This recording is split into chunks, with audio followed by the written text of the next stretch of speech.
I read the text 3 times before my hands started shaking. Sorry babe, stuck at work again. Don't wait up. That's what Ryan sent me at 7:30 on a Friday night. The same Friday we were supposed to celebrate our 2-year anniversary.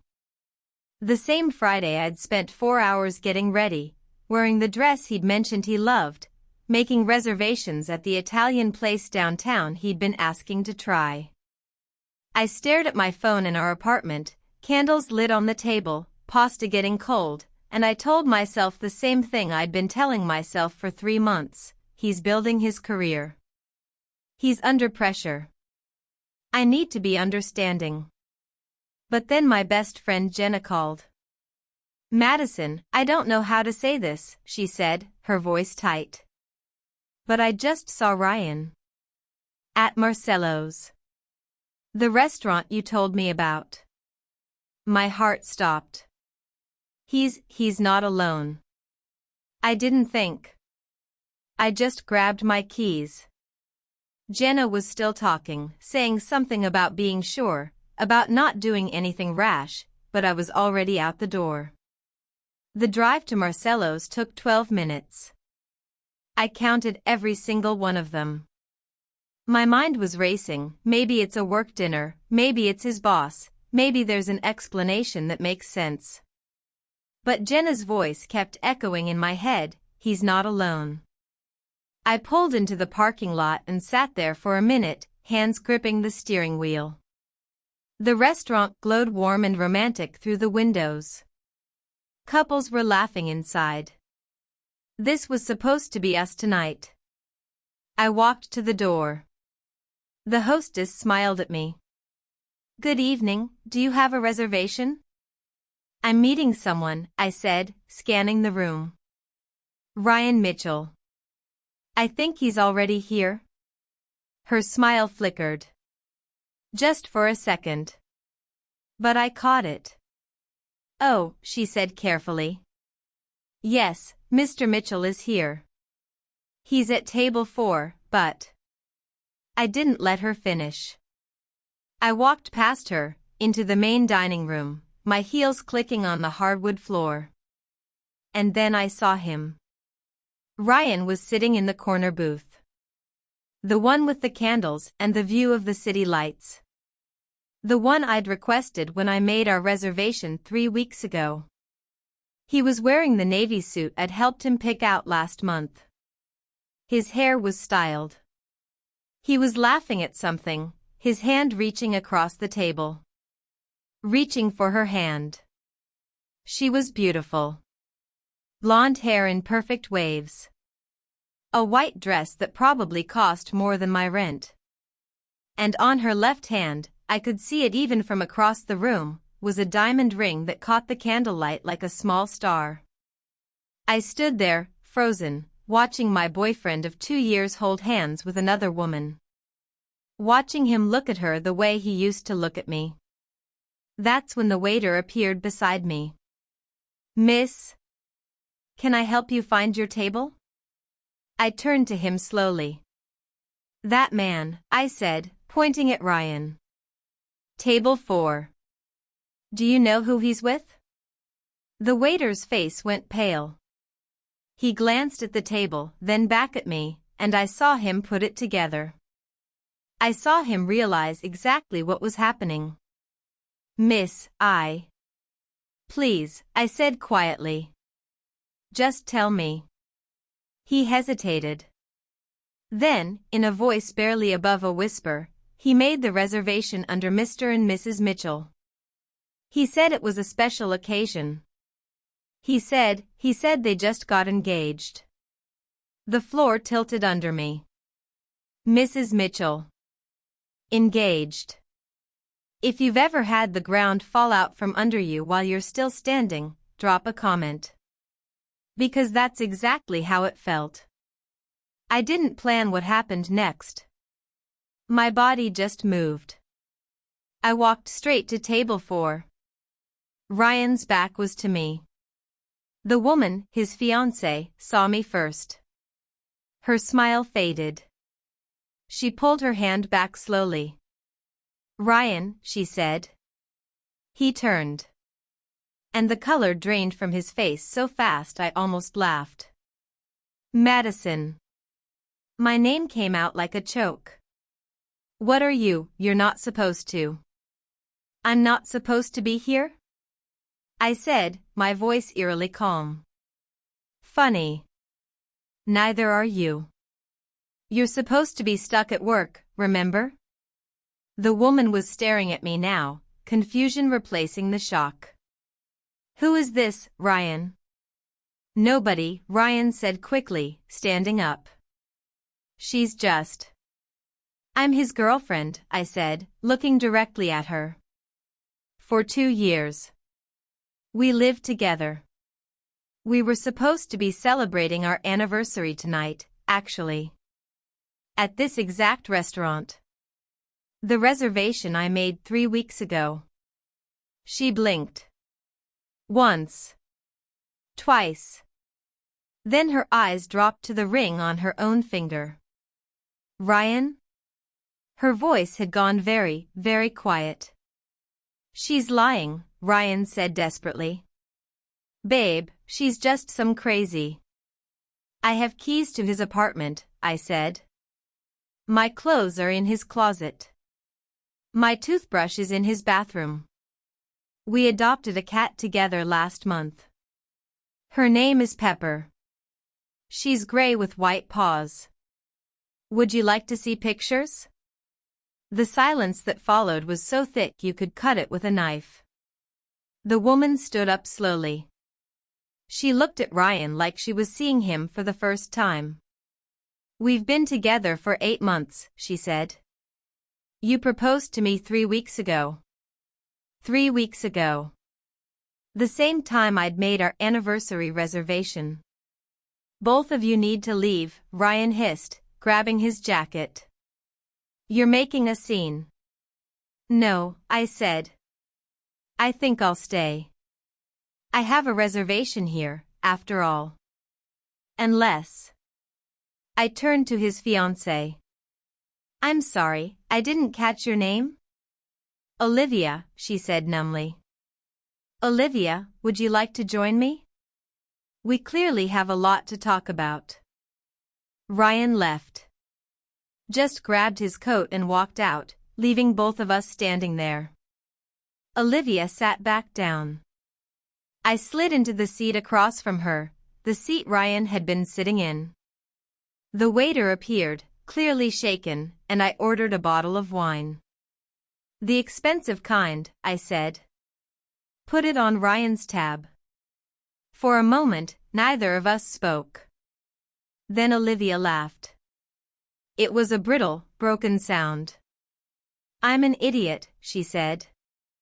No, I told her. You're not. I'm not. He is. The wine arrived. I poured us each a glass. He told me he was building his consulting business, Olivia said quietly. That he was working late hours, that he was traveling for clients. I thought. She stared at her engagement ring. I thought I was supportive. I thought I was being the understanding girlfriend while he built his dream. He told me the exact same thing, I said. She looked up at me. How long have you known him? We met at a coffee shop 2 years ago. He was charming. Funny. Attentive. For the first year, he was perfect. I took a sip of wine. Then the late nights started. The business trips. The texts saying he was stuck at work. He took me to San Francisco last month, Olivia said. Told me it was for a client meeting. Made this whole romantic weekend out of it. That's when he proposed. I remembered that weekend. Ryan had told me he was visiting his sick mother in Portland. We sat there, 2 women who'd loved the same man, piecing together the truth. Every late night. Every canceled date. Every time he'd made us feel like we were asking for too much. He'd been living two completely separate lives. Tap like if you've ever discovered something that made you question everything you thought you knew. Because that's where we were. We talked for 2 hours. The staff at Marcello's left us alone. I think they understood what was happening. The wine bottle emptied. Then another one appeared. "I want to destroy him," Olivia said at one point, her voice hard. "I want everyone to know what he did." "Me too," I said. "But we have to be smart about it." Olivia pulled out her phone. "I have access to his calendar. We share it, you know, for coordinating dates and plans." I pulled out mine. "So do I." We looked at each other.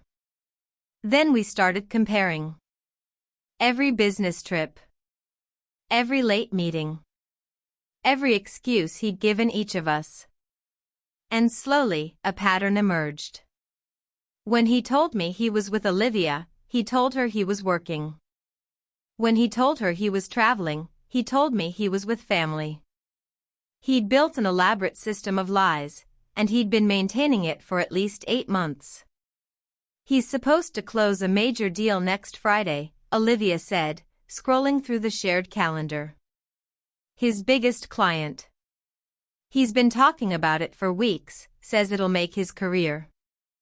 I knew about that meeting.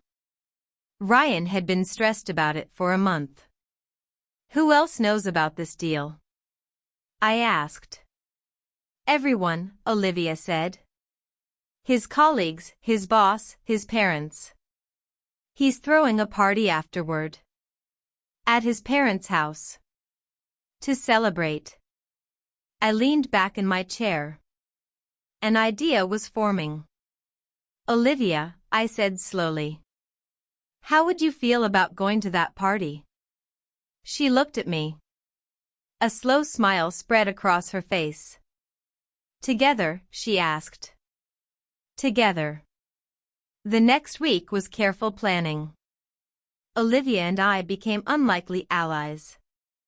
We coordinated everything through a shared document, times, messages, evidence. Ryan called me the next day. "About last night," he started, his voice smooth. "I can explain everything." "I don't want to hear it," I said coldly. "We're done." "Madison, please. Just listen." I said we're done. "I'll be out of the apartment by the end of the month." I hung up. He sent me 47 texts that day. I saved every single one. Olivia did the same thing. Broke up with him over the phone. Told him the engagement was off. Ryan panicked. We could both hear it in his messages to us. But here's the thing, he didn't admit to anything. Not once. Instead, he tried to convince each of us that the other one was lying. That we were confused. That we were crazy. He actually used that word, crazy. That's when I stopped feeling guilty about what we were planning. Ryan's big deal closed on Friday, exactly as scheduled. I know because Olivia showed me the text he sent her. "I did it, babe. This changes everything. Can we please talk?" He sent me a nearly identical message, "Closed the biggest deal of my life today. Made me realize what matters. Can we try again?" The party was scheduled for Saturday at 7. His parents' house in Westchester. Olivia had already RSVP'd, she'd been on the invite list for weeks. I wasn't on the list. But that was about to change. I wore red. A dress that made a statement. Olivia wore white, the same dress she'd worn the night we met at Marcello's. We arrived separately. Olivia went in first, right on time. I waited in my car for 20 minutes, watching guests arrive. Ryan's colleagues. His parents. His friends. Everyone who thought he was successful, trustworthy, golden. Then I walked up to the front door. Ryan's mother answered. She didn't know me. Ryan had always made excuses for why I couldn't meet his family. Too soon, he'd said. They're traditional. Let's wait. Hi, I said with a bright smile. I'm Madison. Ryan's girlfriend. I'm so sorry I'm late. Her face went confused. Girlfriend? But Olivia is inside? I finished. Yes, I know. That's actually why I'm here. I walked past her into the house. The living room was full of people. Champagne glasses. Congratulations echoing. And there, in the center of it all, was Ryan. He was talking to an older man in an expensive suit, his boss, I guessed. Olivia was standing near the fireplace. When she saw me, she nodded once. I walked straight up to Ryan. Congratulations on your deal, I said loudly. He spun around. The color drained from his face for the second time in a week. Madison. What are you? I brought a gift, I said, pulling a thumb drive from my purse. For everyone here. Subscribe if you want to see how revenge is actually served. Because this is where it gets good. Ryan's father had a laptop connected to the TV. They'd been showing a slideshow of Ryan's career highlights.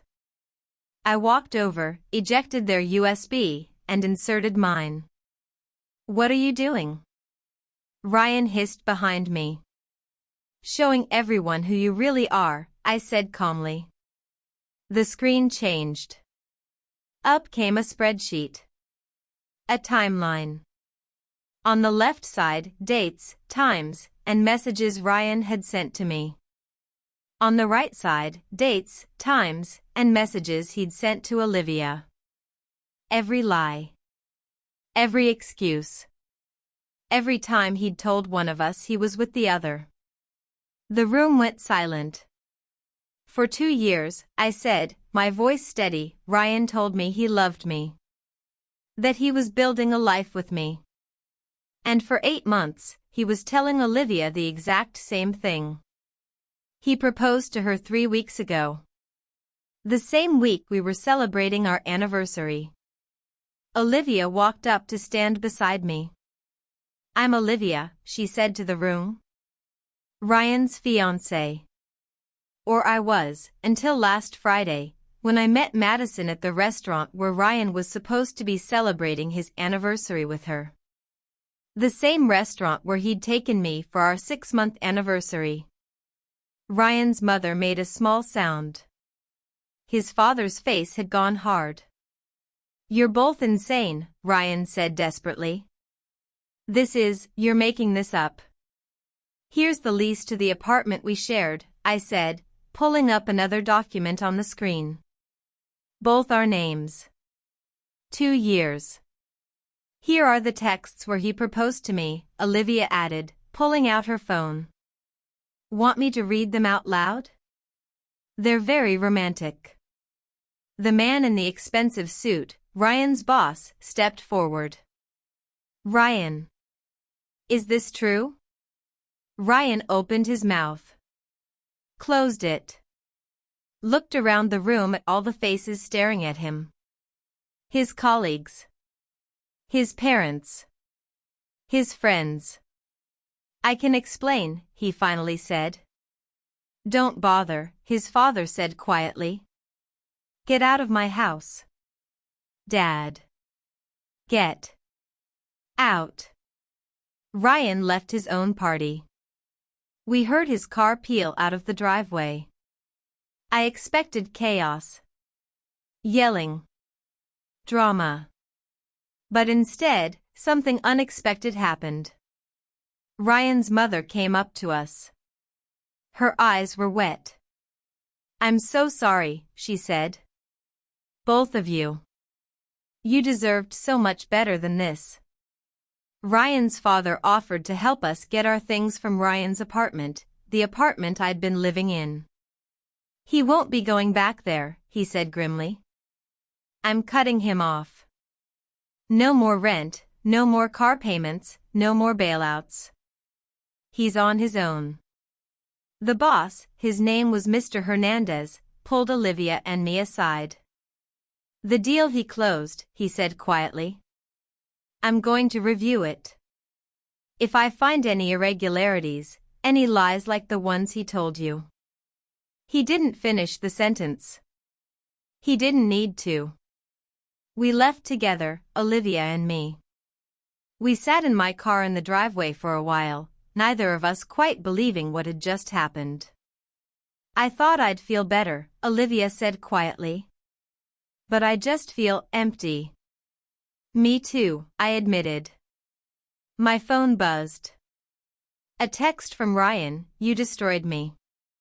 I hope you're happy. I showed it to Olivia. She showed me hers. Identical message. Even now, she said, he can't be original. We both laughed. It felt good. I moved out of Ryan's apartment that week. His parents helped, they insisted. His mother kept apologizing, like she was somehow responsible for her son's choices. You raised him right, I told her. What he did with that is on him. Olivia and I stayed in touch. Not best friends, we'd probably never be that, there was too much shared trauma, but friendly. Supportive. We'd text each other when we had bad days, when we saw something that reminded us of Ryan, when we needed someone who understood. She sent me a job posting one day. Saw this and thought of you. Fresh start? It was for a position at a marketing firm in Boston. Better pay than my current job. New city. New life. I applied. Got the interview. Got the job. 2 months after the party, I packed up my life and moved. Ryan tried to contact me a few times. Apology texts. Calls I didn't answer. Then, about a month after I moved, he sent one final message. I messed up. I know that.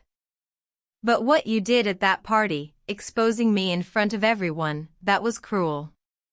You could have just broken up with me. You didn't have to destroy my life. I stared at that message for a long time. Then I typed back. You destroyed your own life. I just made sure everyone knew the truth. There's a difference. I blocked his number after that. Comment if you've ever had to walk away from someone who refused to take responsibility. Because that's the hardest part, realizing some people will never understand what they've done wrong. It's been a year now since that night at Marcello's. Since I stood in that restaurant and watched my entire relationship reveal itself as a lie. I'm doing okay. Better than okay, actually. Boston suits me. The job is challenging but good. I've made new friends. Started dating again, slowly, carefully, with my guard up in ways it never used to be. But I'm healing. Olivia is too. She moved to Portland. Started her own consulting business, ironically. She sent me a photo of her office last month with the caption, "Built it myself." No lies required. Sometimes people ask me if I regret what we did. If exposing Ryan at his own party was too harsh. Too public. Too cruel. And I think about that question. I think about the 2 years I spent making excuses for someone who was lying to my face. I think about Olivia, planning a wedding to a man who was living with someone else. I think about all the other women Ryan might have done this to if we'd just quietly walked away. And my answer is no. No, I don't regret it. Because here's what I learned, being kind doesn't mean letting people lie to you. Being understanding doesn't mean accepting betrayal. And standing up for yourself, really standing up for yourself, sometimes means making people uncomfortable with the truth. Ryan chose to live a double life. He chose to lie, to manipulate, to make two women believe they were crazy for asking questions. All we did was show people who he really was. If that destroyed his reputation, his job, his relationships, that's not on us. That's on him. The truth isn't cruel. It's just the truth. If there's anything I want you to take from this story, it's this. Trust your instincts. When something feels off, when you're making excuses for someone's behavior, when you're questioning your own reality, pay attention to that feeling. It's your gut telling you something's wrong. I ignored that feeling for months. Every canceled date, every mysterious business trip, every time Ryan made me feel like I was asking for too much, I talked myself out of my own doubts. I wish I'd listened to myself sooner. But I also learned something else: you're stronger than you think.